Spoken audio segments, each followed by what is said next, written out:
کہ بہت ساری چیزوں کو ہمارے معاشرے کے اندر منحوس سمجھا جاتا ہے۔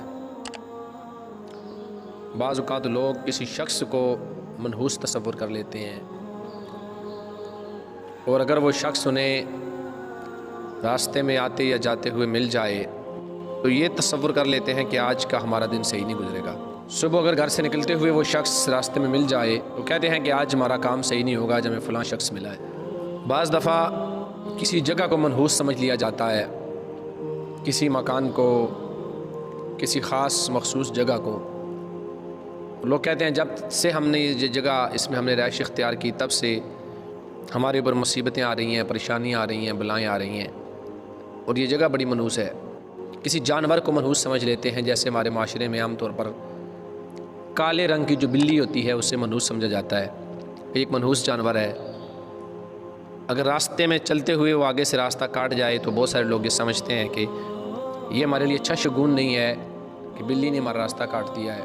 بہت سارے لوگ کسی چیز کو اپنے لیے منحوس سمجھ لیتے ہیں، استعمال کی اشیاء میں سے کسی بھی چیز کو اپنے لیے منحوس تصور کر لیتے ہیں، جیسا کہ کسی گاڑی کو استعمال کی اور کسی چیز کو، اور اپنے خیال میں یہ سوچ لیتے ہیں کہ جب سے یہ چیز ہم جس وقت اسے استعمال کرتے ہیں اس وقت کوئی نہ کوئی نقصان ہو جاتا ہے، لہذا یہ چیز بڑی منحوس ہے۔ بعض لوگوں کو یہ بھی دیکھا گیا ہے کہ وہ جب نیا گھر بناتے ہیں تو اس کی چھت کے اوپر وہ پرانی سی کوئی ٹوٹی ہوئی ہانڈی اس کو الٹا کر کے رکھ دیتے ہیں۔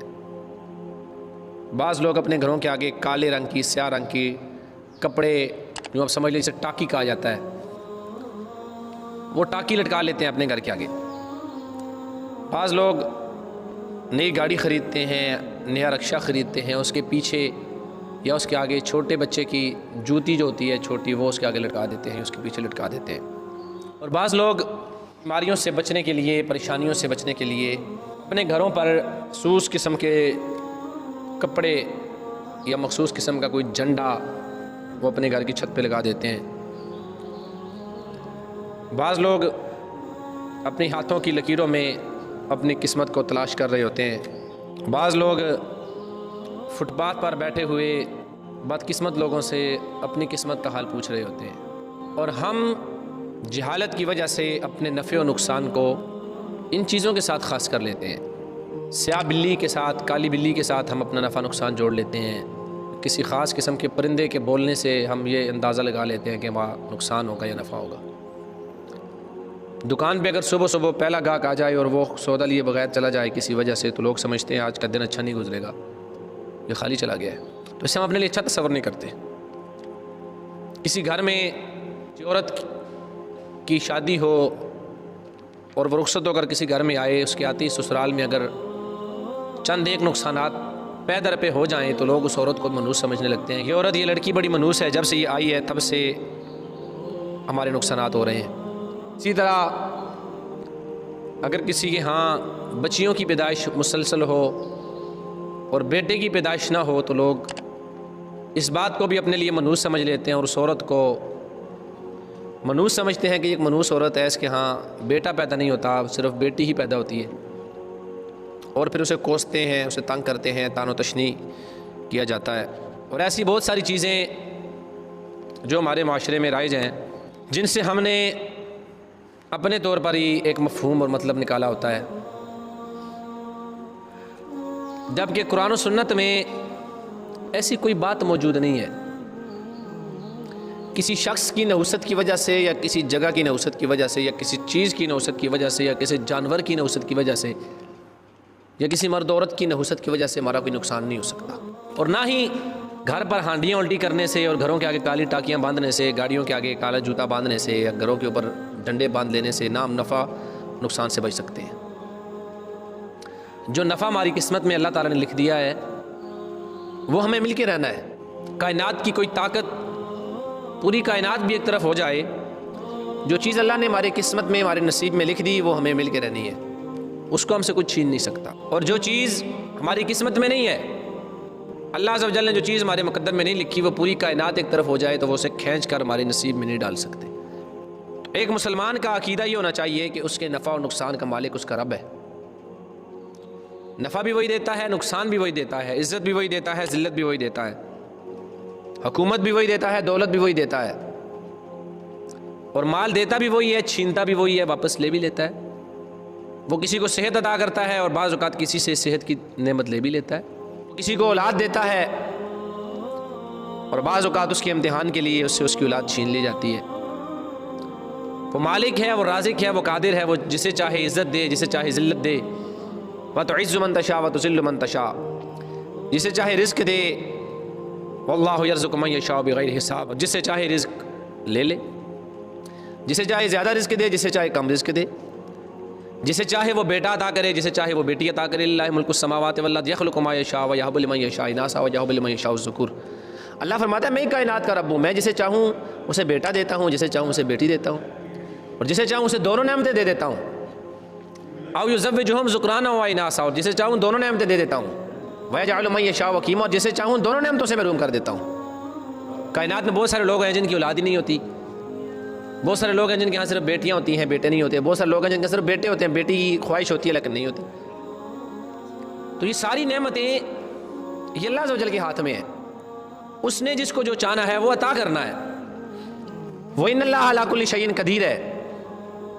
وہ اگر کائنات میں کسی شخص کو بیٹا دینا چاہے تو پوری کائنات مل کے اس کو بیٹی عطا نہیں کر سکتا، اور اگر اس نے کسی کے نصیب میں بیٹی لکھ دی ہے تو پوری کائنات ایک طرف ہو جائے، ڈاکٹر الٹے لٹک جائیں، حکیم پوری کائنات کے نسخے تلاش کر کے اسے لا کے دے دیں تو اسے بیٹی نہیں دے سکتے۔ اور جس کے نصیب میں اس نے اولاد لکھی نہیں ہے وہ دنیا کی جس مرضی ہے بڑے سے بڑے ہاسپٹل میں جا کے علاج کروائے، جس کے نصیب میں اس نے اولاد نہیں لکھی کائنات کی کوئی طاقت اسے اولاد نہیں دے سکتی۔ وہ خالق ہے، وہ مالک ہے، وہ قادر ہے، وہ رازق ہے، وہ جبار و قہار ہے، وہ حی قیوم ہے، وَإِنَّ اللَّهَ عَلَىٰ كُلِّ شَيْءٍ قَدِيرٌ ہے۔ تو ہم مسلمانوں کا عقیدہ اپنے رب کی ذات پر پختہ ہونا چاہیے، اور یہ چیزیں اب ہمیں چھوڑ دینی چاہیے۔ بہت ساری جاہلانہ رسمیں، بہت ساری جاہلانہ چیزیں جو ہم نے اپنے ذہنوں میں جن کو بٹھا کے رکھا ہوتا ہے انہیں ہمیں اپنے ذہن سے ترک کر دینا چاہیے۔ اور اس طرح کی فضول قسم کی جو ہماری عادتیں ہوتی ہیں، بچوں کے گلوں میں لوگ کالے رنگ کی ٹاکیاں باندھ دیتے ہیں، گھروں میں باندھ دیتے ہیں، جھنڈے لگا دیتے ہیں، جوتیاں بچوں کی وہ گاڑی کے آگے یا پیچھے باندھ دیتے ہیں، رکشوں کے پیچھے جوتی بندھی ہوتی ہے۔ یہ سب کیا ہے؟ لوگ سمجھتے ہیں یہ سارا کرنے سے ہم جو ہے وہ اللہ کے عذاب سے یا اس کی تقدیر سے بچ جائیں گے۔ اگر جوتیوں سے گاڑی کے پیچھے باندھنے سے انسان نقصان سے بچتا ہو تو پھر اسے چاہیے وہ جوتی کے اندر دھاگا ڈال کے اسے اپنے گلے میں لٹکا لے۔ گاڑی کو اگر نقصان ہو سکتا ہے انسان کی ذات کو بھی تو ہو سکتا ہے، اسے چاہیے وہ اس جوتی کے اندر بلکہ 2-4 جوتیاں ان کے اندر دھاگے ڈال کے اپنے گلے میں ڈال لے، ان کو نقصان سے تو بچے اور اچھے طریقے سے بچے۔ گھر کی چھت پہ جو ہانڈی الٹی کر کے رکھ دیتے ہیں توڑ کے کہ یہ گھر ہمارا اس کی برکت سے جو ہے وہ محفوظ ہو جائے گا پریشانیوں سے، تو ایک ہانڈی توڑ کے اسے اپنے سر پہ بھی اس کو باندھ لینا چاہیے تاکہ وہ خود بھی بچ جائے۔ گھروں کے آگے نیا گھر بناتے ہیں، آگے کالے رنگ کی ٹاکی باندھ دیتے ہیں، پرانا کپڑا کوئی قمیض کسی کی چیر کر، کسی کی بنیان چیر کر، کسی کی کوئی بھی چیز وہ اس کے آگے باندھ دیتے ہیں۔ یہ کیا ہے؟ اس سے یہ گھر جو ہے وہ محفوظ ہو جائے گا۔ تو 4 قمیضیں چیر کر اسے اپنے گلے میں بھی لٹکا لینی چاہیے تاکہ وہ خود بھی اس چیزوں سے بچ جائے۔ تو بات کرنے کا مقصد یہ ہے کہ ہمیں ایسی فضول چیزوں سے اب ہمیں بچنا ہے۔ اب اسلام آ چکا ہے، اب آگاہی آ چکی ہے، اسلام نے ہمیں بتا دیا ہے۔ اب یہ جہالت والی چیزیں اب ان سے ہم سے کوئی تعلق نہیں ہے۔ سارے لوگ اللہ کے ولیوں کے مزارات پہ جاتے ہیں، اولیاء اللہ کے مزارات پہ جاتے ہیں، وہاں جا کے داغے باندھ کے آ جاتے ہیں، وہاں ٹاکیاں باندھ آتے ہیں، وہاں بعض لوگ جا کے وہاں تالے لگا کے آ جاتے ہیں، بعض وہاں جا کے کیل ٹھوک کے آ جاتے ہیں۔ سوائے جہالت کی اور اس کو ہم کیا کہہ سکتے ہیں؟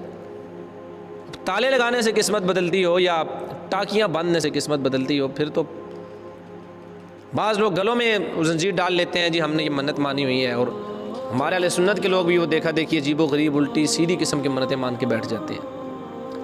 اگر کوئی بندہ ایسی منت مانتا ہے تو اسے شرم و حیا کرنی چاہیے۔ منت ماننی ہے تو اب یہ منت مانے کہ اگر میرا یہ کام ہو گیا تو میں پورا مہینہ روزے رکھوں گا، میرا یہ کام ہو گیا تو میں 100 رکعت نفل پڑھوں گا، میرا یہ کام ہو گیا تو میں 5 مرتبہ قرآن مکمل اس کی تلاوت کروں گا، میرا یہ کام ہو گیا تو میں رسول اللہ کی 40 حدیثیں زبانی یاد کروں گا۔ یہ منت ہونی چاہیے۔ یہ منت کوئی بھی نہیں مانتا، نہ ہی لوگ ایسی منتیں مانتے ہیں، ایسی فضول قسم کی منتیں مان لیتے ہیں۔ جی میں نے منت مانی ہے، یہ کام ہو گیا تو میں گھر پہ جو وہ جھنڈا لگا دوں۔ یہ کوئی منت تو نہیں ہے، گھر پہ ٹاکی باندھ لیں گے اگر منت پوری ہو گئی تو۔ اگر کوئی ایسی منت مانے کہ جس سے دنیا کا بھی فائدہ ہو آخرت کا بھی فائدہ ہو، حضرت سیدہ فاطمہ الزہرا سلام اللہ تعالیٰ علیہ کے بارے میں آپ نے بڑی دفعہ سنا ہوگا کہ امام حسنین کریمین بیمار ہو گئے تو آپ نے یہ منت مانی، اگر یہ ٹھیک ہو گئے تو ہم 3 دن روزے رکھیں گے، تو پھر 3 دن روزے رکھے۔ تو یہ منت ہے، اگر ہمارا بیٹا بیمار ہے تو ہم یہ منت مانیں یہ ٹھیک ہو گیا تو ہم 15 دن روزے رکھیں گے، 20 دن روزے رکھیں گے، 1 مہینہ ہم روزوں میں گزاریں گے۔ یہ بچہ ہمارا ٹھیک ہو گیا تو ہم قرآن پاک کی سارے گھر والے مل کر ایک قرآن کی تلاوت کریں گے۔ ایسی منتیں کوئی نہیں مانتا، اور فضول اور گھٹیا قسم کی جو چیزیں ہیں انہیں ہم نے اپنا دین اور مذہب بنا لیا ہے، اور حیرت کی بات یہ ہے کہ لوگ اسے مذہبی فریضہ سمجھ کے ادا کرتے ہیں۔ اتنی پابندی لوگ نماز کی نہیں کرتے، روزے کی نہیں کرتے جتنی پابندی لوگ ان چیزوں کی کرتے ہیں۔ تو لہٰذا ہمیں ان جاہلانہ رسموں سے اور ان جاہلانہ باتوں سے اپنے دامن کو اب چھڑانا ہوگا، اور قرآن و سنت کی طرف ہم نے واپس پلٹنا ہے، قرآن و سنت سے رہنمائی لینی ہے، اور جو بات ہمیں قرآن و سنت کی روشنی میں ملے اس پہ عمل کرنا ہے۔ باقی ہر چیز ہمارے لیے متروک ہے۔ لقد کان لکم فی رسول اللہ اسوۃ حسنہ، حضور کی زندگی اور قرآن ہمارے لیے کامل